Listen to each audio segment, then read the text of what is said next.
ஆபாசம், போதை, தன்பாலின சேர்க்கை, ஆடம்பரம் உள்ளிட்ட ஒழுக்க சீர்கேடுகளிலிருந்து மக்களை காப்பதற்கு ஜமாஅத்தே இஸ்லாமி ஹிந்து மகளிர் அணியின் ஒழுக்கமே சுதந்திரம் எனும் மாபெரும் பரப்புரையை அகில இந்திய அளவில் வரும் செப்டம்பர் மாதம் துவக்க உள்ளனர். தற்போது நாட்டில் நிலவும் மது, போதை, ஆபாசம், தவறான உறவுகள் என பெருகும் ஒழுக்க சீர்கேடுகளுக்கு எதிராக ஜமாஅத்தே இஸ்லாமி ஹிந்து மகளிர் அணி அகில இந்திய அளவில் 2024 செப்டம்பர் மாதம் ஒழுக்கமே சுதந்திரம் என்னும் மையக்கருத்தில் பரப்புரையை முன்னெடுத்துள்ளது. இப்பிரச்சார இயக்கத்தை முன்னிட்டு கோவை பத்திரிகையாளர் மன்றத்தில் பத்திரிகையாளர் சந்திப்பு நடைபெற்றது.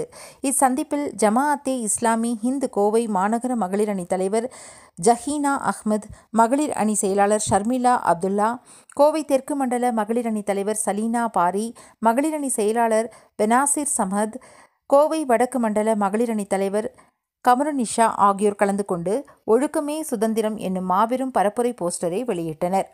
தொடர்ந்து நடைபெற்ற பத்திரிகையாளர் சந்திப்பில் ஜமாஅத்தே இஸ்லாமி ஹிந்து கோவை மாநகர மகளிர் அணி தலைவர் ஜஹீனா அஹ்மத் பேசியதாவது: மது, போதை கலாச்சாரம் இன்று பெருகிக் கொண்டிருக்கிறது. குடி நோயாளிகளின் நாடாக இந்தியா மாறி வருகிறது. பள்ளி மாணவர்கள் தொடங்கி ஆண் பெண் வேறுபாடின்றி மது அருந்துகின்றனர்.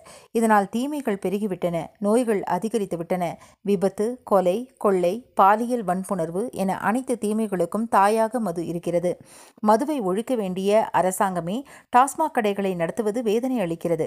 போதை நாட்டையே நாசப்படுத்திவிடும் என்பதால் போதைப் பொருள்கள் இல்லாத தமிழ்நாடு என்ற திட்டத்தை முதலமைச்சர் மு.க. ஸ்டாலின் முன்னெடுத்துள்ளதை நாங்கள் வரவேற்கிறோம் என்றார்.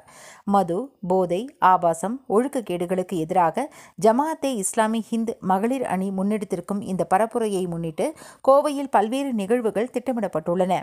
அனைத்து சமய தலைவர்கள் ஒன்றிணையும் கருத்தரங்கங்கள், பொதுக்கூட்டங்கள், தெருமுனை பிரச்சார கூட்டங்கள், நோட்டீஸ் விநியோகம், இல்லங்களில் சந்திப்புகள், அரங்க கூட்டங்கள், தனிநபர் கவுன்சிலிங் வழங்குதல், மாபெரும் கண்காட்சிகள், பேரணி, மனித சங்கிலி, சமூக வலைதள பிரச்சாரம், பள்ளி கல்லூரிகளில் விழிப்புணர்வு நிகழ்வுகள், ஆசிரியர்களுக்கான கலந்துரையாடல்கள், உறுதிமொழி ஏற்பு நிகழ்வுகள் போன்ற பல்வேறு நிகழ்வுகள் மூலம் கோவையில் 15 லட்சம் மக்களை சந்தித்து விழிப்புணர்வு ஏற்படுத்த திட்டமிடப்பட்டுள்ளது என்றார்.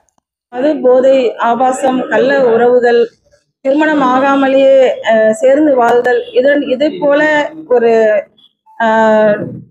ஒரு ஆபாசமான ஒரு செயல்களை நாம் எதிர்த்து ஜமாஅத்தே இஸ்லாமியின் மூலமாக இந்தியா முழுவதும் இந்த பரப்புரையை கையில் எடுத்துள்ளோம். ஒழுக்கமே சுதந்திரம் என்ற இந்த பரப்புரையின் மூலமாக மக்களுக்கு நாம் இந்த தீமைகளை நாம் எடுத்து கூறுகின்றோம். இந்த தீமைகளால் வருங்கால தலைமுறை நாசமாவதை நாம் தடுக்கின்றோம். இந்த தீமைகளால் நாம் இந்த உலகமே பரவலாக இந்த தீமையின் பக்கம் போய்கொண்டிருக்கின்றது. இதை நாம் தடுப்பவர்களாக இந்த பரப்புரையை நாம் எடுத்துள்ளோம். இந்த பரப்புரை மூலமாக பல கூட்டங்கள் மூலமாகவும் எச்சரிக்கை தருகின்றோம். மக்களுக்கும் நம்ம இதற்கான ஒரு அவேர்னஸ் நம்ம தருகிறோம். நம்ம பிரச்சாரம் மூலமாக, நோட்டீஸ் மூலமாக, நம்ம ஸ்போர்ட் ஒர்க் மூலமாக 15 லட்சம் மக்களுக்கு நம்ம போய் எத்தி வைப்பவர்களாக நம்ம இருக்கிறோம். இந்த பிரச்சாரத்தை பொதுக்கூட்டங்கள், தெருமுனை பிரச்சாரங்கள், பேரணி மூலமாக, கண்காட்சி மூலமாக, நம்ம பள்ளி கல்லூரிகளில் நம்ம காம்படிஷன் மூலமாக நம்ம எல்லா மக்களையும் ஒருங்கிணைத்து, ஆசிரியர்கள், பெருந்தகைகள் அவர்களையும் நம்ம இணைத்து இதை நம்ம செயல்முறைப்படுத்துறோம். அதனால்தான் எல்லா பேராபத்துகளும், படுகொலைகளும், இப்போ பாலியல் வன்முறைகளும், வன்புணர்வுகளும் அதிகமாக நம்ம இப்ப நடந்துட்டு இருக்கு. உங்களுக்கு எல்லாம் தெரியும், நீங்களே எல்லா பேப்பர்ஸ் எல்லாம் போட்டு இருக்கீங்க. பேப்பர் திறந்தாலே இதுதான், நியூஸ் எடுத்தாலே நம்ம இந்த செய்தி தான் முன்னாடி இருக்கு. இதை நம்ம தவிர்க்க வேண்டும் என்றால் மது நம்ம தடை செய்ய வேண்டியது அவசியமாக இருக்கு. அது மது குளோபலைஸ் ஆனாலும் மது தீமை தான். அதற்காக நம்ம தடை செய்ய நம்ம கோரிக்கை விடுறோம்.